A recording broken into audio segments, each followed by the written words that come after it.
자, 우리 계속해서 부동산 가격 폭등에 대해서 이야기를 저저번 주에도 나눠봤었는데, 최근 부동산 가격 폭등이 내년 입주 물량 감소에 기인한다라는 의견이 있다라고 합니다. 그러던 와중에 지난주 부동산 R114라고 하나요? 예, R114요. R114에서 내년 서울 입주 물량이 31.6%가 감소한다라는 이런 수치가 나왔다라고 하는데요. 직방에도 나온 결과로는 48.5%가 감소한다. 그러니까 31.6%든 48.5%든 어쨌든 상당한 숫자가 감소하는 걸로 나오는데, 이런 감소 역시 굉장히 충격적이긴 하는데 왜 이렇게 차이가 나는 거예요, 이 수치가?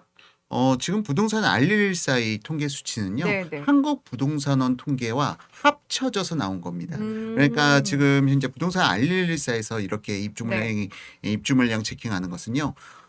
도시형 생활주택이 포함되어 있어요. 아파트가 아닌 네. 도시형 생활주택이 포함되어 있고요. 또 한 가지 임대주택이 포함되어 있습니다. 그래서 사실상 임대주택의 입주는 주택시장의 상승과 하락에 커다란 영향을 미치지 그렇죠. 않거든요. 그런 의미에서 봤을 때 지금 직방의 자료 같은 경우는 순수 아파트로만 공급되어 있습니다. 그러다 보니까 지금 실질적으로 부동산 R114에서 발표한 감소율은 31.6%, 이것도 무시 못할 상당히 무서운 감소 폭인데요. 네. 실제 우리가 체감될 느낌은 48.5%, 절반 정도가 입주 물량이 감소한다. 그런 체감이 될 것으로 보여져요. 절반이네, 절반. 거의 그렇죠. 50%. 거의 절반이 빠져나간다. 그러니까 2025년 같은 경우 서울 기준으로 해서 31,856세대가 지금 입주가 있었다면은 네. 2026년도에는요 16,412가구로 좀 감소한다. 그러니까 이게 사실 입주 물량 감소라는 것은 네. 그 주변 지역의 전세가 상승을 갖다가 가로막고 또한 매매를 갖다 유도하는 네. 역할을 갖다가 하는데 이러한 역할이 이제 한 50%로 줄어든다. 아. 그렇기 때문에는 좀 급등에 대한 우려가 상당히 커질 수가 있고요. 네. 또한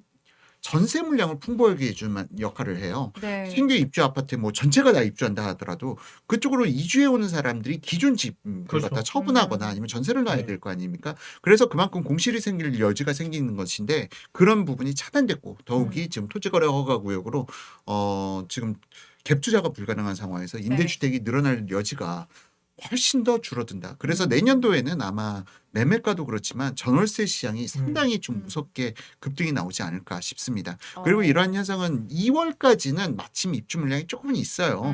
근데 2월 이후부터는 입주가 지나가는 시점에서 3월부터 좀 신혼부부 네. 5월에 신부라고 하잖아요. 그때부터 신혼부부가 등장하는 시즌을 맞춰서 그러면 한 2, 3개월 전에 계약을 체결하기 때문에 네. 한 3월부터 시장이 움직일 가능성은 음. 매우 높다라고 그때부터 보여지는 진짜 대목입니다. 물량이 없으니까 뭐 진짜 전세, 월세 진짜 이 시장이 엄청나게 급등하겠네요. 지금. 그럴 가능성이 매우 높죠. 그러니까 지금 오히려 만약 2월이 좀 제 예상처럼 좀 약간 시장이 거래량이 위축되는 시점이라고 하면은 네. 오히려 이 타이밍에 매수가 더 현명한 선택일 수도 있습니다. 우리 님변님께서 사실 저런 통계가 수급을 움직이려고 하는 모습이라서 이제 믿음이 안 가요라는 말씀을 하시네요. 아니 그런데 실질적으로 보시게 네. 되면요 아파트 네. 입주 물량이라는 것이 네. 저건 실제로 입주가 된 물량입니다. 보시게 되면은 입주 물량이 2020년부터 해서 2027년까지 전국과 네. 서울을 비교하고 있는데요. 지금 2020년도에는 65만 5천 가구가 입주를 했으나 지금 2026년도 내년이죠. 21만 가구로 감소하고 전국 네. 기준으로 해서 2027년도에도 회복이 안 됩니다. 20만 4천 가구로 감소를 하죠. 더욱이 지금 서울 주황색을 보시게 되면요. 네. 서울이 정말 심각한데요. 2020년까지만 해도 5만 가구가 넘는 입주 물량이 있었어요. 그런데 이런 부분들이 뭐 증감이 있다가 2026년 내년도 2025년도에는 4만 2천 가구가 입주했는데 네. 2만 9천 가구로 줄어들고요. 더 큰 문제는 2027년 와. 12,000가구까지 줄어든다는 오. 겁니다. 이렇게 이거 내년이랑 내후년도까지 이런 건 어떻게 좀 정확한 편인가요? 예, 이거는 지금? 그나마 좀 정확하다고 할 수가 있는 게 착공 실적이라는 게 있잖아요. 네. 착공이라는 게 있고 분양을 갖다가 하다 보니까 이 착공 실적을 기준으로 해서 데이터를 갖다 산출이 가능합니다. 아니, 당장 지을 수 있는 그런 게 아니다 보니까 예. 뭐든지. 그리고 한국주택협회라든가 네. 이런 곳에서 착공 실적이라든지 네. 준공 예정을 갖다가 네. 다 취합을 하고 있어요. 아. 그걸 기반으로 해서 만들어진 자료라 신뢰도는 상당히 높다라고 볼 수가 있습니다. 자, 이거 내용을 더 이어가기 전에 우리 댓글을 좀 읽어야 될 것 같아요. 아들님께서 아포유님 덕분에 부자가 되었습니다. 제가 항상 이 두 분한테 좀 살짝 여쭙고 싶은 게 우리가 여러 가지 일을 하면서 조금 안 좋은 일도 있고 또 내가 가끔씩 예측이 빗나간다든지 아니면은 잘 맞는다고 하더라도 더 많이 원하는 사람들도 있어서 힘들 텐데 당신 덕분에 부자가 됐어요. 당신 덕분에 내가 막 이렇게 했어요. 라는 이런 응원 글이라든지 감사 글이 올라오면 되게 뿌듯하실 것 같아요. 두 분 다. 그렇죠.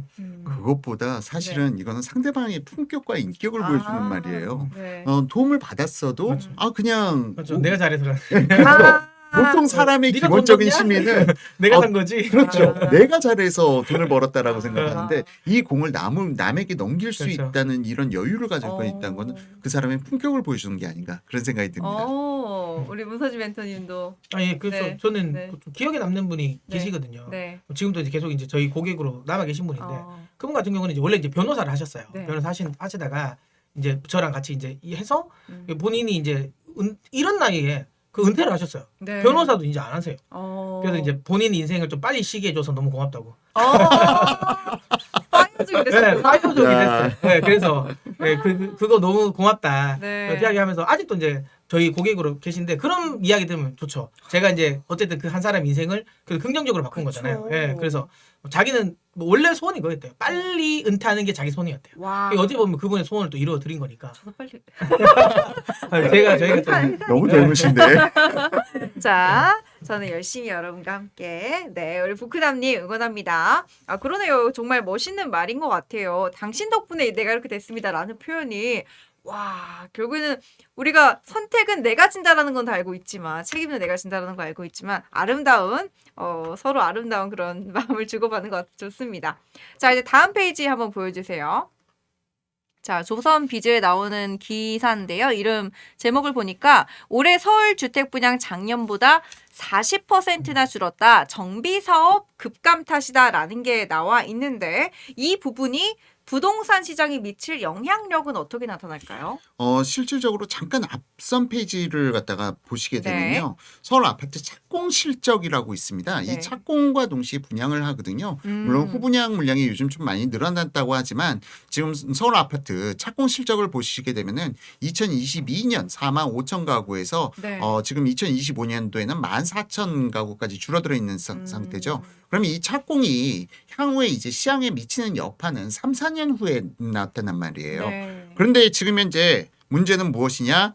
올해 서울 주택 분양 작년보다 40% 줄었다는 말은 지금 3, 4년 후에도 지금 2027년까지도 감소한다고 하는데 네. 2028년, 2029년까지도 지금 회복이 어렵다는 걸 의미해요. 그렇네요. 지금을 이게 착공을 해야지 또 그 그죠. 3년 후에 나오는 거니까. 예, 착공하고 응. 분양을 하거든요. 그러니까요. 동시에 거의 대부분. 그러다 보니까 지금 이러한 부분들이 예전에만 하더라도 공기가 한 3년 안팎이었어요. 그런데 네. 지금은 이제 공기가 4년 안팎으로 늘어났단 말이죠. 그렇죠.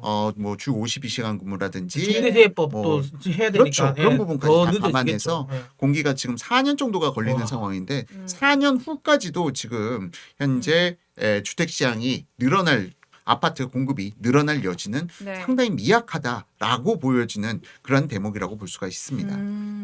그렇군요. 이게 지금 현재만 문제인 게 아니라 어떻게 보면 미래가 더 문제라는 걸 지금 여기서 극명하게 나타내고 있는 것 같아서 좀 걱정이 드는데 지금 이렇게 소개해 주신 기사에서 작년보다 이제 분양 물량이 40% 급감한 원인을 정비 사업으로 지금 찾고 있잖아요. 예, 근데 예. 정비 사업이 이렇게 위축된 근본적인 이유가 있을까요? 그 부분에 네. 대해서는 지금 다음 장을 준비했는데요. 네. 다음 장을 보시면 답은 명확하게 나옵니다. 자, 지금 해당 기사는 2021년 기사죠. 네. 문재인 대통령께서 재건축 완화는 낭비다. 시장 안정 담보화돼야 가능하다. 그러니까 이 재건축이라는 것도 사실은 계속 준비가 되어 있어야 돼요. 그렇죠. 그래서 꾸준히 나오는 건데 이 당시 시점부터 재건축 시장에 대해서 상당히 지금 좀 낭비다, 재건축이 낭비다, 뭐 이러한 쓰러진 시각에서 집에서 계속 말씀을 하시다 보니까 지금 주간조선에서도 그 당시에 강도 높게 비난을 했었습니다. 50년 된 아파트 재건축이 낭비냐, 본심 드러낸 문 대통령이 착각하면서 상당히 강도 높게 비판을 했었는데요. 네. 지금 그 결과가 나오고 있는 거라고 보시면 돼요. 그러니까 재건축이라는 것도 보통 조합 슬립 인가가 나고 나서도 한 보통 10년 걸리고 그러지 않아요? 보통은 10년이라고 말하는 네. 거고요. 짧으면 뭐 4년, 네. 5년도 가능하지만 네. 지금 이러한 부분에서 봤을 때 지금 현재 지난 박원순 서울시장 이후에 뉴타운을 갖다가 대폭 한 27만 가구를 날려버렸던 네. 그런 사례에 이어서 문재인 정부가 또다시 공급을 갖다가 유축시키는 여파를 갖다가 만들어냈고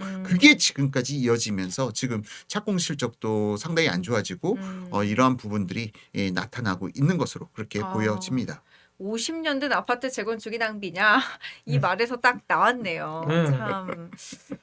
참 그게 근데 이런 상황이다 보니까 서울의 아파트 평균 매매가가 지금 15억을 돌파한 상황이잖아요. 예. 지난주에 14억 이야기 한 것 같은데. 맞습니다. 맞죠? 네. 벌써 1억 올랐어요? 네, 제가 지금 분명히 기억으로는 지난주에 14억 평균가 이야기했던 것 같은데 예, 예. 야, 이게 2주 만에 또 15억이 됐네. 지금 다음 페이지 주셔야 될 것 같은데요.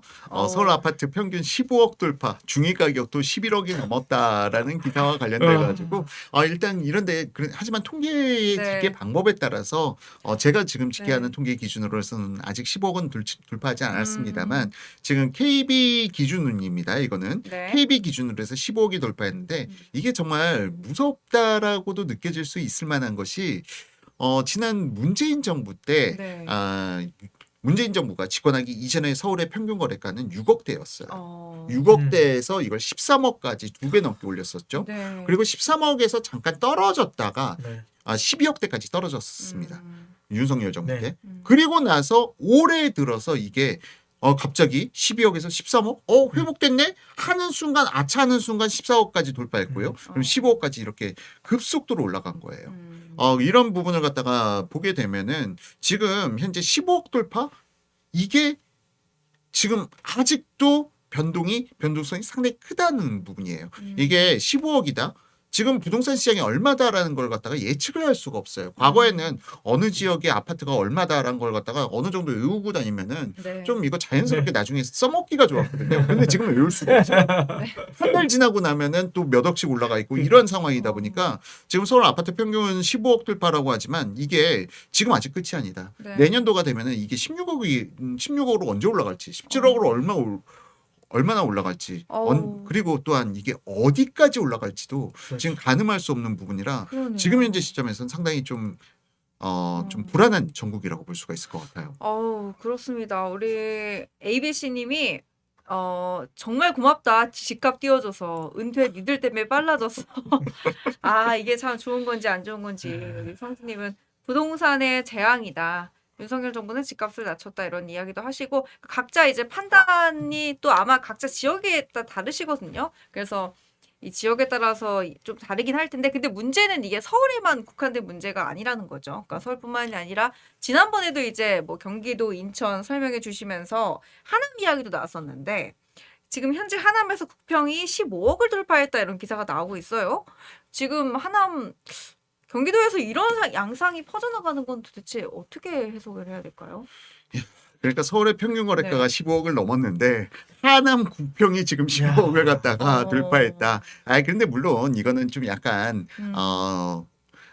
하남에서의 국평 15억 돌파는 좀 약간 신축 기준, 준신축 그쵸. 기준으로 해서 봐야 되는 거고 그쵸. 서울은 옛날 뭐 옛날 90년대나 그런 아파트들까지 다 포함되다 포함을 보니까 좀 상대적으로 하남이 좀 비싸게 느껴지는 부분도 있는데요. 네. 그런데 실질적으로 하남의 문제는 무엇이냐? 네. 지금 지난주인가요? 지지난주에 제가 하남을 살짝 말씀드렸다시피 네. 구축 아파트들까지도 다 네. 올라가고 있다는 이야기예요. 그러다 보니까 지금 하남도 지금 현재 뭐 신축 같은 준신축 같은 경우 그런 경우는 15억을 갖다가 너끈히 넘어가는 모습도 보여지고 네. 있지만 더 큰 문제는 7억 안팎의 구도심 지역에서 네. 역세권도 아닌 아닌데. 외곽 네. 지역까지도 지금 급등이 나오고 있는 모양새가 포착되고 있어가지고 하남 지역도 과거에는 아니 오르면은 위례만 올라. 맞아, 오르면은 뭐 맞아. 2,3만 올라. 그런 부분 아니면 가밀도 최근에 많이 올랐었는데 네. 그런 지역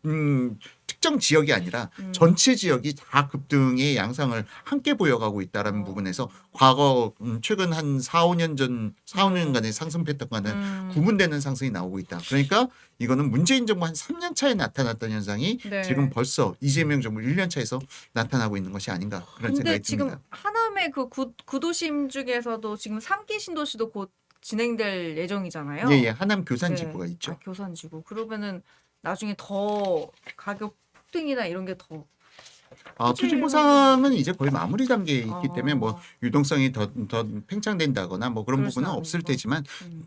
이게 지금 상기 신도시가 상당히 지연되고 있어요.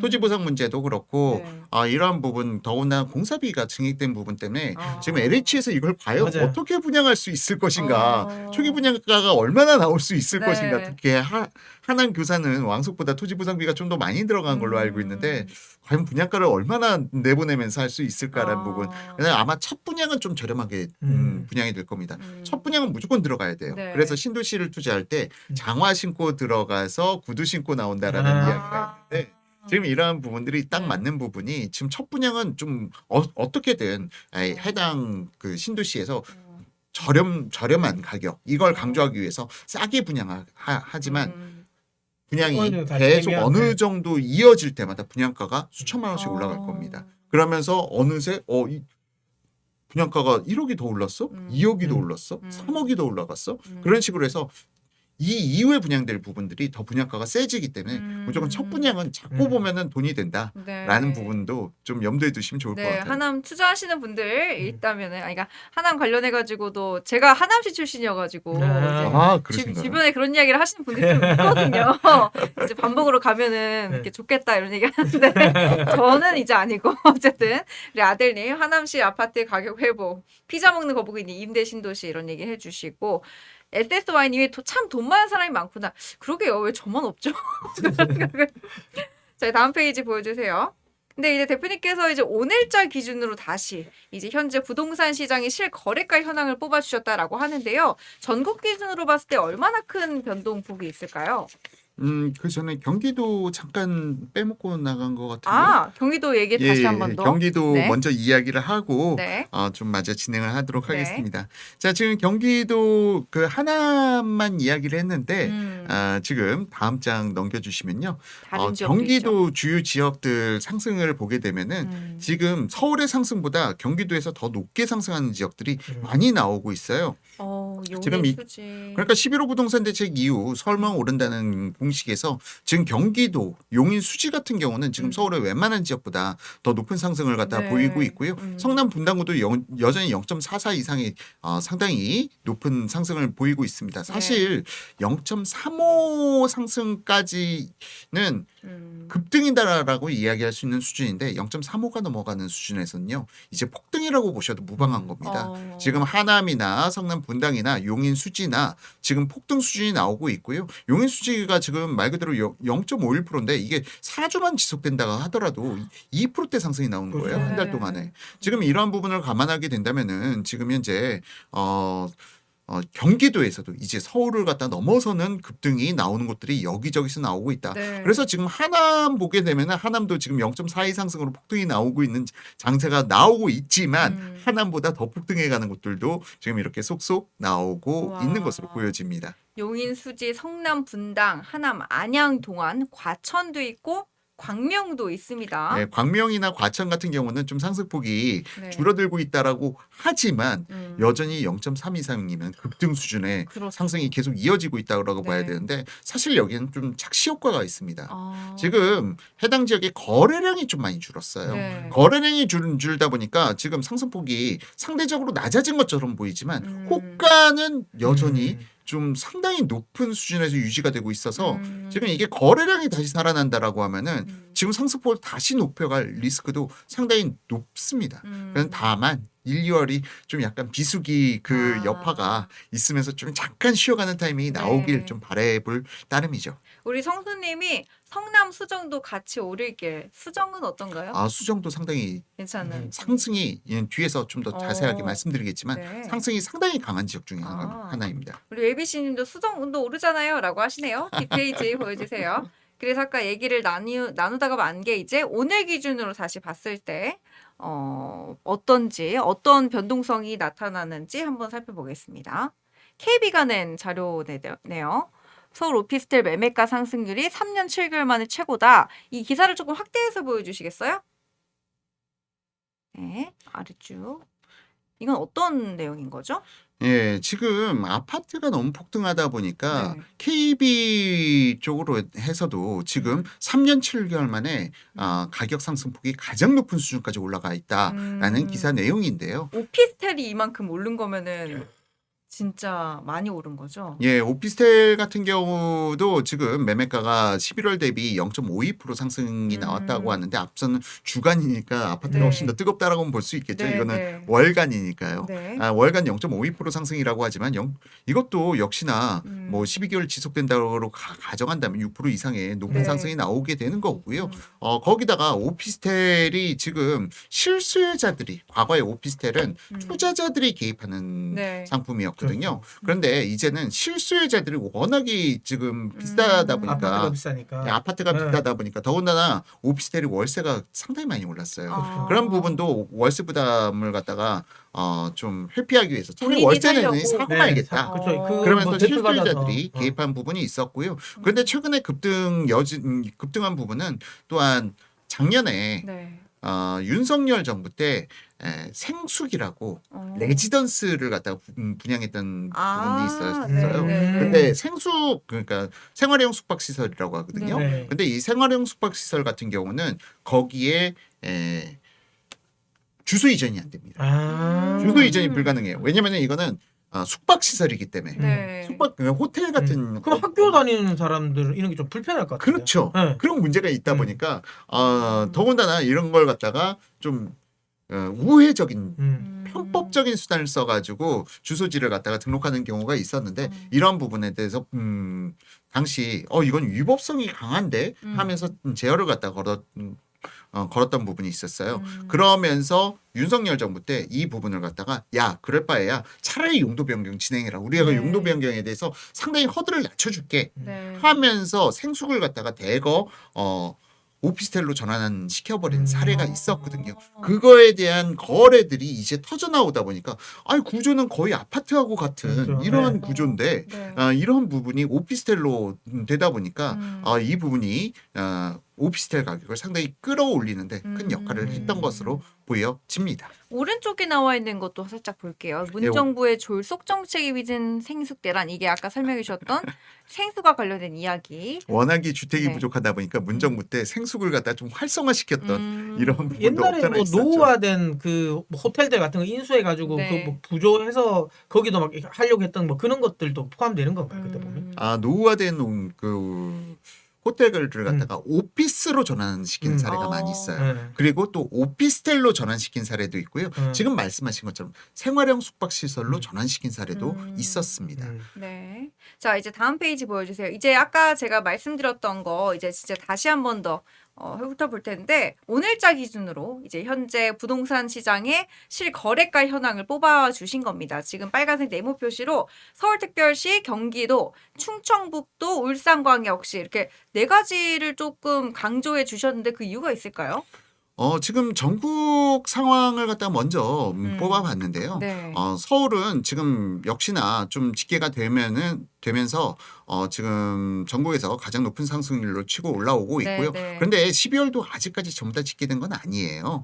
지금 12월 집계율은 대략 한 50% 이상 집계되었다. 왜냐하면 실거래 신고 의무기일 30일의 갭이 있다 보니까 네. 고가에 거래된 것들 서울에서는 고가에 거래된 거 신고를 늦추는 경향이 강하거든요. 그래서 이것보다 집계가 다 완료되고 나면 한 2배수 이상으로도 올라갈 수가 있습니다. 네. 한 절반 정도 집계된 상태라고 보시면 되고요. 어. 서울에서 0.28 상승이라는 것은 말 그대로 11월보다는 상승폭이 좀 줄어들 수도 있다라는 것을 의미하는데 좀 더 구체적인 부분 뒤에서 말씀을 드리도록 하겠습니다. 네. 그리고 경기도 같은 경우도 지금 0.19 상승이 나오고 있는데 아마 11월과 비슷한 수준까지는 상승폭이 나와줄 것으로 보이고요. 지금 빨간색을 친 것은 0.15% 이상 상승이 좀 나오고 있는 곳들을 갖다 짚어봤는데 충청북도가 지금 다시 상승을 밟아가는 것으로 보입니다. 11월에는 0.08 마이너스였네요. 예, 11월만이 아니라 8월에도 마이너스였어요. 올해 내내 하락 기조가 나왔던 곳이 충청북도였는데 충청북도에서 지금 상승 기조로 좀 강하게 드라이브를 걸고 있는 모습이 보여지고요. 울산광역시는 제가 계속 말씀드렸습니다. 한 3개월 전부터 울산광역시 여전히 서울과 지금 현재로서는 비등한 수준으로 상승이 나오고 있는데 네. 울산광역시 같은 경우에는 이제 12월 울산은 좀 실거래 신고를 좀 빨리 하는 경향이 있어요. 그래서 약간 울산광역시는 12월 통계에서는 약간 쉬어가는 모습이 보여질 거고요. 서울이 이제 좀 급격하게 좀 상승폭을 높일 거고 경기도도 상승 여지는 좀 있다. 네. 좀 고가에 거래된 것들은 신고를 늦추는 경향이 있기 때문에 이거는 좀 더 지켜봐야 될 것 같습니다. 그러네요. 이렇게 11월 상승률을 보면 0.61% 이렇게 나오고 10월 같은 경우에도 1.53. 이거는 굉장히 큰데요. 9월도 1.28 해가지고 1이 넘어가는데 9월, 네. 10월 그게 바로 11호 부동산 대책을 촉발시켰던 폭등이었죠. 그러니까 월간 상승률이 1%대가 넘어간다는 것은 네. 이거는 시장이 그냥 많이. 마비 수준의 그냥 패닉이다. 네. 이거는 폭등이라는 표현보다는 그냥 패닉이다. 그냥 폭등이란 말도 부족해. 예를 들어 가지고 집값이 일주일 전에 네. 13억 하던 게 14억에 계약 체결됐어요. 네. 그런데 그 다음 주에 14억에 계약 체결되고 그 다음 주에 또 15억에 계약 체결되고 이런 상황이 나올 수 있는 폭등이 바로 1%대 이상의 상승입니다. 패닉이긴 하네요. 패닉이죠. 진짜. 그런데 뭐 2% 지자체별로는 2%대 상승이 나온 곳들도 있으니까요. 어우. 정말 10월 11호 부동산 대책을 발표를 하지 않을 수가 없었던 그 기저에는 저런 서울 같은 경우 9월 10월에 저런 너무나도 좀 상식 밖의 폭등이 있었다라는 네. 부분을 보여주고 있죠. 서울 관련해 가지고 저희가 지난주에도 12월 거래량 이야기를 좀 하면서 오늘 좀 더 구체적으로 나눠보기로 했는데 이야기를 하기 전에 우리 한 시청자분께서 과천에 집 보러 오는 사람이 없어서 힘들다라고 하셨는데 댓글을 지우셨어요 방금. 노원이랑 과천에 지금 집을 내놨는데 안 되나 봐요. 노원은 구축이고 과천은 신축이에요. 글쎄요. 그러니까 또 그런 차이는 있는 것 같습니다. 지역적 차이. 노원구도 사실 지난주에 얘기를 했었거든요. 가격이 많이 올랐었다고. 노원구에서도 중계동이라든지 그런 쪽으로 해서는 좀 가격 회복세가 어느 정도 나타나고 있는데요. 노원구 주민들의 입장에서는 좀 분통이 터지는 입장이에요. 왜냐하면 다른 곳에서는 신고가를 찍어가고 있는데 아직 이제 노원구 해봐. 중계동에서 신고가를 찍어가는 구축단지들은 그렇게 많지가 아이고, 않거든요. 네. 그리고 과천에서는 네. 지금 호가가 이미 너무 많이 올라가지고 실거래가 대비해서 호가가 너무 올라가 있다 보니까 좀 눈치 보기 장세인 것 같습니다. 누가 이걸 살려나? 이 높아진 사는 거 호가를 보고. 그런데 누가 사고 나면 그러면, 또 폭등이 나와요. 그런데 이 실거래 신고가 과천도 마찬가지예요. 네. 정말 신고를 늦게 합니다. 네. 서초구하고 강남구하고 특히 과천 같은 경우는 서초구하고 좀 상당히 비슷한 경향을 보이거든요. 그래서 좀 실거래 신고가 상당히 늦게 이루어지다 보니까 지금은 약간 깜깜이장 같은 느낌도 같이 나타나고 있어요. 아이고 우리 님변님이 재건축 이슈도 안 먹히네요. 노원구 이런 말씀해 주시고 자 다음 페이지 이제 보여주시면 그래서 이제 서울의 12월 거래량과 관련해서 지난주에는 4천 건이 넘는 거래량이 발생될 가능성도 있다 이렇게 언급을 해주셨는데 이번에도 그 생각이 유효하신지? 지금 예상외로 네. 크리스마스 전후로 해서 실거래 신고가 그렇게까지 많이 올라와 주진 않았습니다. 그래서 저는 4천 건을 넘을 거라고 바라봤는데 일단 네. 이 표를 보시게 되면은 11월은 지금 3,256건 정도 집계가 되면서 거의 집계가 마무리됐다라고 볼 수가 있는데 12월 같은 경우 지금까지 집계가 2,250건이 집계가 됐습니다. 그러면은 지금 앞으로 제가 50% 정도 집계된 거 정도일 것이다 하고 네. 말씀드렸는데 그럼 4천 건이 넘는다라고 볼 수 있지 않을까 싶지만 지금 신고 패턴에 따라서 한번 시뮬레이션을 해봤더니 다음 장 넘어가 주시면은 네. 지금 추정치는 3,600건, 660건 정도로 지금 떨어져 있는 상황입니다. 그래서 지금 실거래 신고가 생각보다 많이 안 이루어지면서 지금 이런 현상이 나타난 것으로 보여지는데 네. 지금 아마도 이제 크리스마스가 지났으니 토지거래 허가를 갖다가 득한 물량들이 지금 12월 크리스마스 이전에 계약을 갖다 좀 서둘렀고 그리고 크리스마스 지나고 나서부터는 좀 계약 건수가 좀 상대적으로 줄어들지 않을까라는 부분을 갖다가 볼 수가 있고요. 네. 그래서 지금 현재 계약이 다시 팽익성으로 늘어날 가능성은 좀 한동안은 한 1, 2월 달까지는 좀 약간은 침체된 부분 거래량으로 진행될 가능성이 높지 않을까. 그렇다 하더라도 3,000건의 거래량이 깨지는 거래량이 나오지는 않을 것으로 네. 보이고요. 꾸준히 3,000건대 이상에서 지금 높아진 호가를 네. 쫓아가는 거래가 1, 2월 달에도 이어질 것으로 생각이 됩니다. 네, 예상을 해주셨고 만약에 1, 2월 달에 또 정말 큰 변동이 나타난다 하면은 그때 또 설명을 그때는 제가 해주시는 먼저 걸로. 연락을 네, 드릴게요. 연락을 저한테 전화를 주시고 자, 다음 페이지 보여주시면 그럼 이제 서울시를 좀 구체적으로 쫙 또 구별로 나눠주셨는데 이제 네모를 치셨어요. 금천구, 강서구, 서대문구, 동대문구 그리고 광진구, 성북구도 친 건가요? 도봉구 이렇게 여러 가지 나와 있는데 현재 거래가 뜨겁게 나타나고 있는 지역을 이렇게 표시를 해주신 거죠? 예. 지금 거래가 뜨겁게 나온다기보다는 네. 상승세가 0.5 이상의 상승을 나타낸 곳. 와. 거듭 말씀드립니다. 지금 12월에 이 집계가 아직까지 다 집계가 완료가 된 자료가 아니에요. 네. 그런데도 동대문구, 불구하고 예, 광진구는 막 0.72%네요. 네. 와. 빨간색 네모만 좀 이렇게 확대해서 이야. 보여주세요. 지금 보게 되면은 네. 지금 금천구가 급등이 나오는 것으로 나오는데 0.6 이상의 상승이 오. 나오는데 네. 금천구 같은 경우는 아직 그런데 음. 여기 금천구에 거주하시는 분들은 뭔 소리야 금천구가 뭐 이렇게 올랐어 어. 하면서 약간 놀라실 반응을 보일 텐데요. 네. 금천구는 지금 서울에서 가장 상승이 더딘 지역 중에 하나예요. 가장 더딘 지역 중에 하나고 지금까지도 하락이 이어져 왔다. 그런데 지금 12월 달에 이렇게 상승이 나왔다는 것은 바닥을 찍고 이제 반등이 나오는 타이밍이라고 해서 지금 갑자기 반등이 좀 상승이 높게 나온 것처럼 보여지지만 그리고 원래 실제 좀 낮았으니까. 그렇죠. 근데 실제 거기서 거주하시는 분들은 욕밖에 안 생- 나옵니다. 장난 아니야? 이런 겨우 거죠. 이거 상승했다고 아. 하면서 지금 퍼센트로 상승 분위기가 그렇게 느껴진다기보다는 지금 하락이 멈추고 반등이 나오고 있다는 분위기가 나오고 있고요. 강서구는 계속 지금 지난 11월에도 상승폭이 0.58 수준으로 높게 네. 나왔습니다만 네. 지금 현재 12월 역시도 지금 0.53 아직 네. 다 집계 안 된 거라고 말씀드렸잖아요. 네. 11월에서 상승폭을 대폭 넘어설 것으로 보여집니다. 그리고 서대문구 역시도 11월 달에는 상승폭이 0.20밖에 안 나왔어요. 근데 서대문구도 지금 0.51 이상의 상승이 지금 나오고 있고요.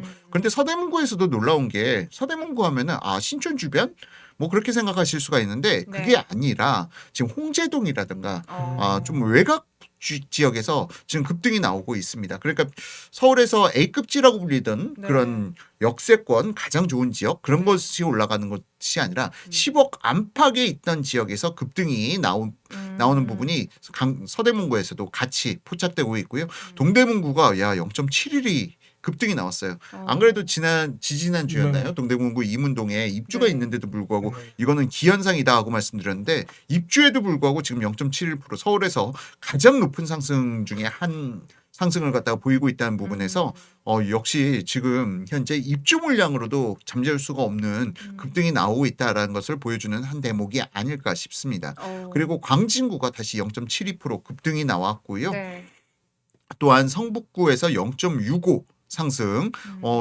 역시나 성북구 역시도 지난달에 비해서 상승폭을 대폭 높였습니다. 지난달에는 0.37 정도 상승이 나왔었는데 지금 0.65 이상의 상승으로 나오고 있고요. 지금 네모 박스친 지역들에서 아마 집계가 완료되면 1%대 이상의 상승이 나오는 곳들이 많이 집계가 될 것으로 보여져요. 그리고 도봉구는 약간 금천구하고 비슷합니다. 도봉구는 지금까지도 계속 떨어져 왔던 지역이에요. 하다못해 9월, 10월만 보더라도 도봉구를 보시게 되면은 상승이 거의 없었습니다. 뭐 200만 원 상승, 뭐 거의 상승 안 하거나 그랬다가 지금 도봉구 같은 경우는 바닥을 찍고 도봉구 역시도 이제 바닥을 찍었다. 금천구하고 비슷한 느낌으로 이제 아유. 반등이 이제 시작되는구나. 그래서 이제 서울에서 왜 도봉구가 그 대상에 들어가냐, 금천구가 왜 조정 대상에 들어가냐. 들어가면 안 되는 네. 지역이죠. 네. 여기는 네. 많이 억울한 네. 지역이죠. 진짜 어이가 없다. 우리는 정말 살기 힘들다. 맞아. 근데 국회의원들, 당협위원장들 나와가지고 다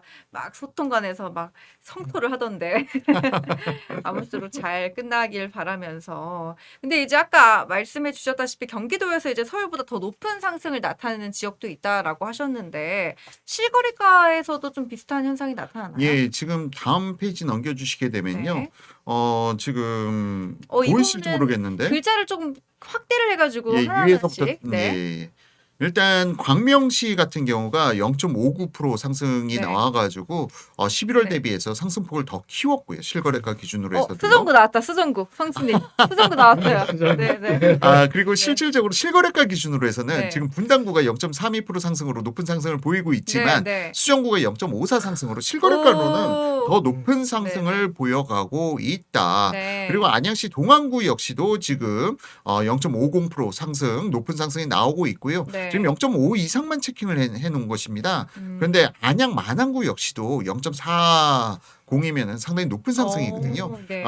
물론 0.50 이상으로 말씀드리자면 다음으로 밑으로 내려주시면요. 네.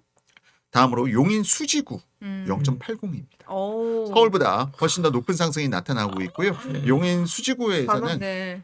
신분당선을 주변으로 해서 네. 역세권들에서 상당한 급등들이 어. 여기저기서 나타나고 있어요. 대박. 실질적으로 여기서는 평균 거래가가 뭐 700만 원 상승했다라고 하지만 현장에선 수천만 원 오른 호가에 거래가 이루어지는 아파트들이 나오고 있고 거래가 안 되는 아파트들은 네. 체킹이 안 되다 보니까 평균이 700만 원이라고 하지만 실질적으로 현장에서 체감되는 것은 5천만 원 이상의 상승이 펼쳐지고 있다라고 우와. 볼 수가 있을 것 같습니다.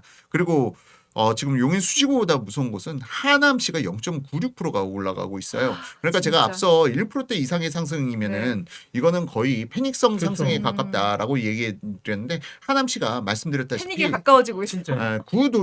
구도심지에서 또 네. 비역세권까지 상승이 나오는 모습을 음. 보여주고 있어서 지금 이게 또 더 무서운 점은 다 집계가 완료가 안 됐다는 거. 하남시도 약간 좀 비싼 아파트들은 신고를 갖다 늦추는 경향이 있거든요. 네, 네. 그래서 하남시 같은 경우는 1%대 이상의 상승이 거의 확정적이다라고도 볼 수가 있을 정도로 급등이 나오고 있는 지역입니다. 옛날에는 신도시만 조금 그런 게 있었는데 이제 구도심도 좀 이런 게 같이 가는 성향이 예. 생겼군요. 지금 그러니까 뭐 지금 상승이 문재인 정부 임기 3년 차 지나가서 4년 차에 네. 정말 모든 아파트가 다 올랐거든요. 여기는 안 올라. 이런 나홀로 아파트가 무슨 집값이 네. 올라 했던 곳들마저도 다 상승이 나왔는데 그 현상이 좀 빠르게 나타나고 다시- 있는 것으로 보여요. 다시 재현되고 있다라고 보고 계시고 아니 누르면 누를수록 오르는 이 부동산의 역설 참 알다가도 모르겠습니다. 자 다음 페이지 보여주세요. 이제 부동산 얘기는 끝났네요. 자 그러면은 우리 댓글을 조금 보겠습니다. 자 곰돌이님이 내년에 집값이 많이 오를 겁니다. 문제는 지방도 오를 수밖에 없는 게 공급이 급감했기 때문이다. 라고 하시는데 예, 지방도 앞서 제가 신문 자료를 갖다 보여드리면서 네. 지방 역시도 2020년 36만 5천 가구를 갖다가 입주 물량이 있었던 게 2026년도에는 21만 가구 전국 기준으로 해서 전국 기준으로 해서 무려 15만 가구의 입주 물량이 감소가 급격하게 나오는 것으로 보입니다. 그래서 지방 역시도 2026년부터는 상승 기조가 여기저기서 나올 것 같고요. 작년까지만 해도 지방이 서울 상승을 쫓아가는 상황이 나오겠어 했지만 놀랍게도 울산에서 그런 상승이 지금 나오고 있다시피 이러한 현상이 차차 부산이라든가 아니면은 경남 지역 그리고 충청도 지역에서는 충북 벌써 시작된 것 같고요. 세종시에서도 또 상승 여력이 좀 나올 수는 있습니다. 이러한 부분들이 지방시장에서도 지역별로 그리고 시점별로 서울보다 더 높은 상승을 시기에 따라서 네. 나오는 상황들이 펼쳐질 수 있을 것 제가 같아요. 근데 이게 한 가지 주식에도 해당이 되는 건데 좀 궁금한 게 있습니다. 우리 앞으로 네. 대표님 한동안은 제가 얼굴을 못 뵈니까 가장 미리. 궁금했던 거를 좀 여쭤볼게요. 그러니까 누군가 주식도 이득을 보는 사람이 있으면 피해를 보는 사람이 똑같이 생기는 법인 거잖아요. 근데 아파트 같은 경우에는 그 속도가 조금 더 느리고 그리고 또 그 피해라든지 아니면은 타격감이라든지 이런 게 조금 더 큰 그런 성격이긴 할 텐데 이게 모두에게 좋은 그런 부동산 정책은 있을 수는 없지만 이렇게 가격이 오르게 되면 집주인 입장에서는 상당히 고무적으로 내가 투자에 성공한 걸 수도 있고 어떻게 보면은 내가 부동산 투자를 했는데 이만큼 남겼어. 이만큼의 아파트를 팔았고 이만큼의 빌딩에 이득을 봤어라고 하면 연예인들도 기사에 빵 나잖아요. 100억짜리 빌딩을 사서 300억에 팔았다. 투자의 규제. 막 이렇게 나오는데 우리는 또 그렇게 되고 싶어 하면서도 동시에 신혼부부로서 청년으로서 집 한 채 사지 못하는 1억도 없는 나 자신에 대한 한탄도 하게 되는데 이 두 가지를 적절하게 배합을 할 수 있는 부동산 정책이 현실에 존재하기는 하나요? 그런 게 좀 지금 궁금한데. 여기 아주 네. 중요한 대목을 네. 짚어주셨어요. 정말 부동산에서 집값이 10억이 올랐다. 네. 뭐 그런 부분에 대해서 상대적으로 허탈감을 네. 느낄 수 음. 있을 겁니다. 하지만 문제는 무엇이냐면요. 네. 이 부동산으로 해서 10억을 벌었다. 그런데 이 사람이 뭐 이 연예인이 사람은, 네. 2주택자, 3주택자씩 네. 뭐 그러면 10억씩 그렇죠. 뭐 세 채가 올랐으면 30억이 올랐네? 네. 가 아니에요. 여기서 이제 양도세를 갖다 제하고 나면요. 실제로 내 손에 떨어지는 것은 절반 토막으로 떨어지게 됩니다. 이런 부분들을 갖다가 감안을 하게 되면은 사실 여기서 이렇게 부동산 가격이 올랐다. 야, 20억이 올랐어? 좋겠다. 하지만 절반은 세금이에요. 이런 부분 때문에 사실 조세가 매수하는 사람에게 네, 정가가 네. 된다는 표현을 썼잖아요. 네. 조세의 정감이 귀착. 매수자가 이걸 갖다가 늘어난 세금을 갖다가 다 끌어넣는 상황이에요. 그러니까 이게 주택을 매도하신 분은 온전히 재산권의 상승분의 이득을 얻어가지 못하는 상황이고요. 그러다 보니까 더 매도 호가를 갖다 더 높여버리는 높이고. 겁니다. 세금 내가 더 내야 되는 부분만 매도 호가에 얹혀버리는 거죠. 네. 그러면서 주택 가격이 더 폭등이 나오고 있는 거거든요. 그래서 그렇죠. 사실상 이런 양도세를 갖다가 이렇게 높이는 부분은 정말 부동산 가격을 더 이런 급등기 때 더 폭등을 가속화시키는 역할을 하기 때문에 부동산에 대한 세금을 오히려 낮춰줘야 한다. 이득도 아니네요. 그렇게 따지면. 그렇죠. 이득이 그렇게 크지 않죠. 특히 분양권 같은 경우는 분양권 투자해서 뭐 몇 억 벌었다? 네. 아닙니다. 양도소득세만 거의 60-70%를 갖다 납부하게 되면은 실질적으로 내 손에 네. 쥐어지는 거는 네. 몇 천이 안 되는 경우가 많아요. 그러다 보니까 요즘 그 부동산 분양권 시장에서 유행하는 거래가 손피거래예요. 손피거래는 뭐냐? 내 손에 그냥 2억만 쥐어줘. 난 세금 몰라.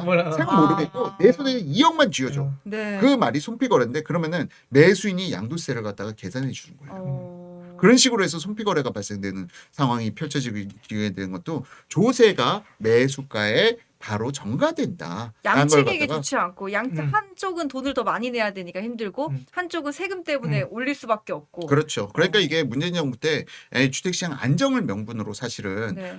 다주택자에 대한 양도세 강화를 갖다가 발표했지만 이 늘어난 양도세가 결국은 매도 네. 호가에 다 전가되면서 매수자에게 들어가게 되는 거고요. 사실상 1주택자들은 좀 양도세를 갖다가 네. 피해갈 수 있는 그런 제도가 마련돼 있지만 다주택자들은 그렇지 못하기 때문에 사실상 이분들이 지금 20억 벌었다 30억 벌었다 못 팔아요. 다주택자인 경우에는 팔 수가 없는 그런 상황에 놓여져 있다. 그냥 자산 규모만 계속 올라가고 있다. 세금만 더 많이 내는 거죠. 그렇죠. 보유세 계속 내고. 그러다 보니까 바로 말씀하셨던 대로 어. 종합부동산세를 갖다가 올리게 되지만 그 늘어난 종부세는 바로 또 임차인에게 전가돼요. 그렇죠. 양도세는 세금 내는 매수자한테 전가되고 종부세는 임차인에게 전가되는 겁니다. 그러면서 지금 월세가가 미친 듯이 올라간다, 전세가가 미친 듯이 올라간다. 그냥 그만큼 종부세 냈던 만큼 올리는 거예요. 부동산 너무 무겁네요. 진짜. 그러니까 이게 세금이라는 네. 부분이 만들어낸 정말 괴물, 대한민국 시장에 세금이 만들어낸 괴물이 지금 현 시장에 대한민국 부동산 시장이라고 보여집니다. 지금 아포유 대표님 이야기 들어보면 네. 확실하게 답이 나오는 게 네. 그 양도세를 만약에 한시적이라도 만약에 음. 예를 들어 1년 안에 내가 지금 팔면 양도세 없어 하면 네. 시장에 매물이 엄청나게 많이 나오겠네요. 그런 가능성은 배제할 수 없습니다. 근데 제가 이걸 이 이야기를 네. 왜 생각했냐면 네. 이걸 민주당 의원들이나 지금 대통령실도 모르지 않을 거예요. 왜냐하면 최근 들어서 달러 이게 서학개미들 때문에 지금 원달러 약세가 나온다. 음. 그래서 이제 빨리 그 환전해가지고 들어와라라고 했잖아요. 그래서 유인책이 뭐였냐면 지금 해외 주식 같은 경우는 양도소득세가 있잖아요. 네. 그래서 한시적으로 양도소득세를 우리가 안 냈게 요 기간 안에만 들어오면 네. 그래서 요거를 이제 국내 주식으로 바꾸면 우리가 양도소득세를 안 물려주게 한 거예요. 그러면 정부도 아는 거예요. 양도소득세를 낮추면 네. 매물이 나온다라는 걸 아는 거지. 그렇죠. 그러면 이제 중요한 건 쉬운 거잖아요. 지금 우리 아포요 대표님 네. 이야기하는 것처럼 네. 양도세 좀 낮춰서 부담 낮추면 전체적으로 거래도 활발해지고 그다음에 그 흔히 말하는 매도자나 매수가 기본적으로 좀 다 좋아지는 환경이 만들어진다라는 거잖아요. 안 하는데 안 하는 거지. 아 근데 이게 어. 부동산은 좀 다른 게 양도세를 일시적 감면해 주시면 또 문제가 생겨요. 왜냐면은 일시적 감면 기간이 끝나고 나면 다시 또 올라가니까. 못 올리고 예. 원래 수준으로 다시 올라오거든요. 그러다 보니까 이런 지속을 해야 부분이 되는데. 그렇죠. 그러니까. 지속이 네. 중요한 네. 겁니다. 그리고 이 우리나라의 문제가 정권이 바뀔 때마다 너무 부동산 조세라든지 이런 네. 부분이 확 바뀌는 네. 부분이 있다 보니까 정부에 대한 정책의 신뢰성이 무너진 상태예요. 그런 부분에 대해서 이걸 갖다 회복해 가려면은 좀 꽤나 시간이 소요될 필요성도 있겠다라는 생각이 듭니다.